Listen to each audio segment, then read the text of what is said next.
गर्गः पुरोहितो राजन् यदूनां सुमहातपाः व्रजं जगामनन्दस्य वसुदेव प्रचोदितः।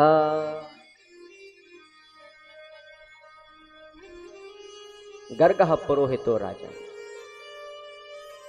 हे राजन परीक्षित,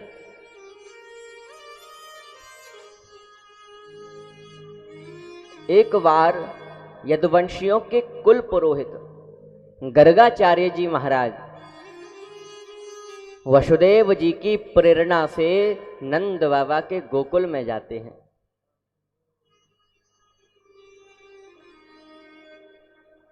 जब वहां पहुंचे हैं तो नंद बाबा उन्हें प्रणाम करके कहते हैं,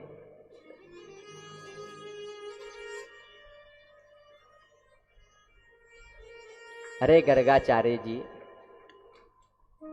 आप आ ही गए हैं तो हमारे इन दोनों बालकों का नामकरण भी कर दीजिए।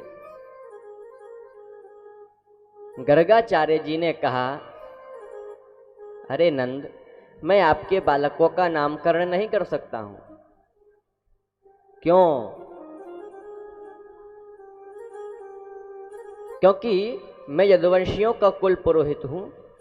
अगर मैं आपके बालकों का नामकरण करूंगा तो कंस ये सोचेगा कि ये बालक तो वसुदेव के हैं। तभी तो यादवों के कुल पुरोहित गर्गाचार्य नामकरण कर रहे हैं। इसीलिए मैं आपके पुत्रों का नामकरण नहीं कर सकता हूं। नंद बाबा ने कहा, अरे गर्गाचार्य जी, आप चिंता मत करिए। आप महलों में हमारे बालकों का नामकरण करिए ही मत, बल्कि आप तो गौशाला में ही केवल स्वस्ति वाचन करके हमारे बालकों का नामकरण कर दीजिए। अलक्ष्यतोऽस्मिन् रहसि मामकैरपि गोब्रजे कुरुध्वजाति संस्कारं स्वस्ति वाचन पूर्वकम्। आप महलों की बजाय गौशाला में ही हमारे बालकों का नामकरण कर दीजिए। कंस तो क्या, हमारे सगे संबंधी भी इस बात को ना जान पाए। अब गर्गाचार्य जी महाराज नामकरण करने के लिए आ जाते हैं।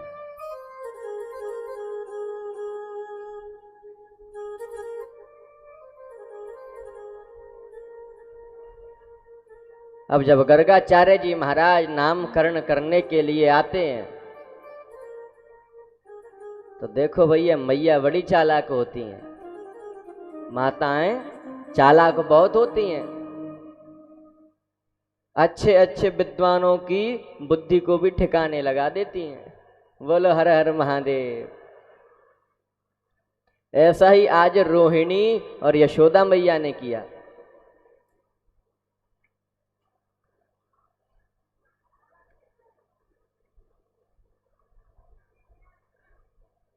आज मैया यशोदा रोहिणी से बोली, अरे रोहिणी, हम जिन पंडित जी से अपने बालकों का नामकरण करवा रही हैं, ये पंडित जी कुछ पढ़े लिखे भी हैं या केवल तिलक छाप हैं? चलो आज इनकी परीक्षा ले लेती हैं। अब तो महाराज माता रोहिणी ने यशोदा के पुत्र कृष्ण को अपनी गोद में ले लिया और मैया यशोदा ने रोहिणी पुत्र बलराम को अपनी गोद में ले लिया और पंडित जी के पास जाकर बोली, अरे पंडित जी, हमारे बालकन को नामकरण कर दो।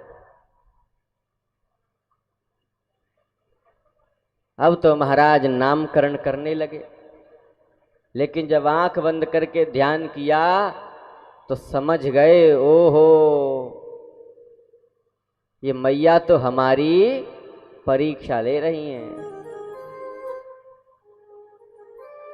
गर्गाचार्य जी महाराज समझ गए कि मैया तो हमारी परीक्षा ले रही हैं। अब तो महाराज गर्गाचार्य जी ने कहा, अरे मैया, अयम ही रोहिणी पुत्रो रमयन सुहृदो गुणैः आख्यास्यते राम इति बलाधिक्यात् बलं विदुः।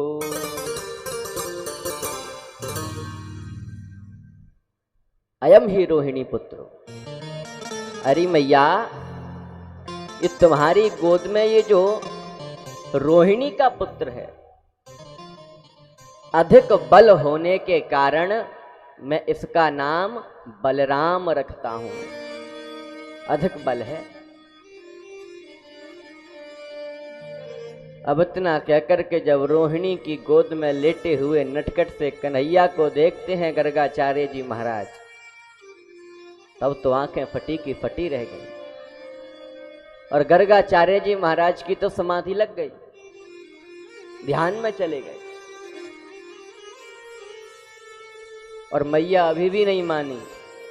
गर्गाचार्य जी महाराज की आंखें बंद हो गईं तो मैया यशोदा ने अपने कन्हैया को अपनी गोद में ले लिया और रोहिणी के पुत्र बलराम को रोहिणी की गोद में रख दिया।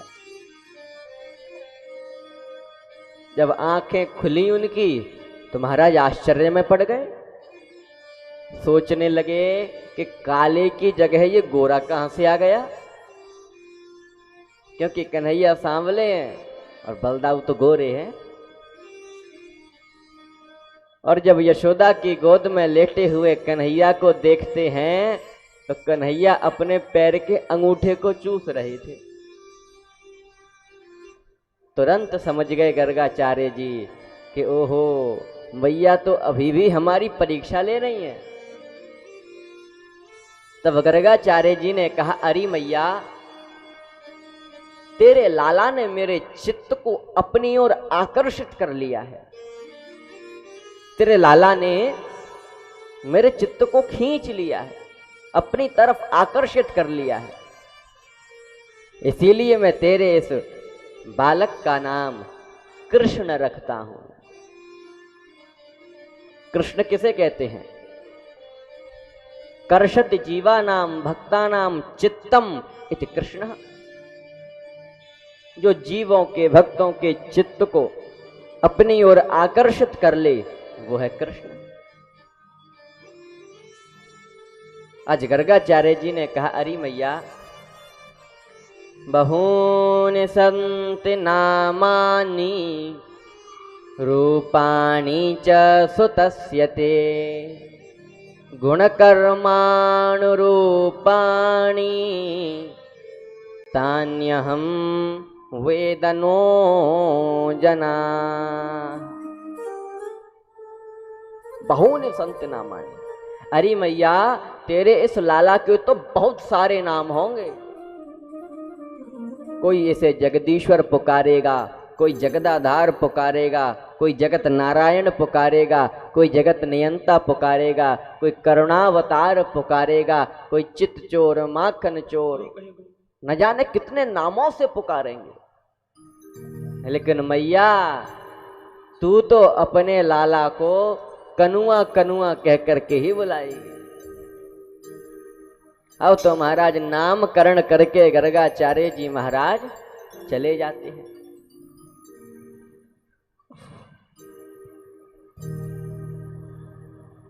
लेकिन सभी ध्यान देना, एक विचार करने की बात है यहां पर कि भगवान श्री कृष्ण का नामकरण कब हुआ, कन्हैया का नामकरण कब हुआ? मेरे कन्हैया ने पूतना का उद्धार कर दिया, सकटासुर को भी मार दिया, तृणावर्त को भी मार दिया, तब कहीं जाकर के नामकरण हुआ है। और जबकि पहले किसी बालक का जब जन्म होता है तो सबसे पहले क्या, उसका नामकरण ही करते हैं। और जब वो बड़ा हो जाता है तब वो कोई कार्य करता है, तब कुछ काम करता है। लेकिन यहां पर पहले भगवान श्री कृष्ण ने काम किया है और तब अपना नाम रखवाया है। लेकिन आजकल हम काम तो करना नहीं चाहते, परंतु नाम के लिए बेचैन रहते हैं। जिसे देखा वही बेताब दिखा, महल का बुर्ज बनने को नगर में नींव के पत्थर कहीं पाए नहीं जाते। हर व्यक्ति महल की शिखर बनना चाहता है, नींव के पत्थर कोई नहीं बनना चाहता। परंतु ध्यान रखना, शिखर चाहे कितनी भी ऊंची हो, कितनी भी सुंदर हो, लेकिन अगर नींव कमजोर है तो वो शिखर अधिक दिनों तक टिकने वाली नहीं है, कभी भी गिर सकती है। ठीक वैसे ही अगर किसी व्यक्ति की कर्म रूपी, मेहनत रूपी नींव अगर मजबूत रहेगी तो सफलता रूपी बिल्डिंग गिर नहीं सकती है। आज भगवान श्री कृष्ण ने पूतना, शकटासुर और तृणावर्त इनको मार करके और तब नाम रखवाया है। इससे भगवान श्री कृष्ण ये शिक्षा देना चाहते हैं कि हे भारतवासियों, हे भगवत भक्तों, अगर आप पूतना रूपी वासना को, कपट रूपी शकटासुर को और तृणावर्त रूपी काम को नष्ट कर दोगे तो आपको अपने नाम के पोस्टर छपवाने की जरूरत नहीं पड़ेगी। क्यों? क्योंकि गर्गाचार्य जैसे ऋषि तेरा नामकरण करके इतिहास के पन्ने पन्ने में छाप देंगे। बोलिए वृंदावन बिहारी लाल की।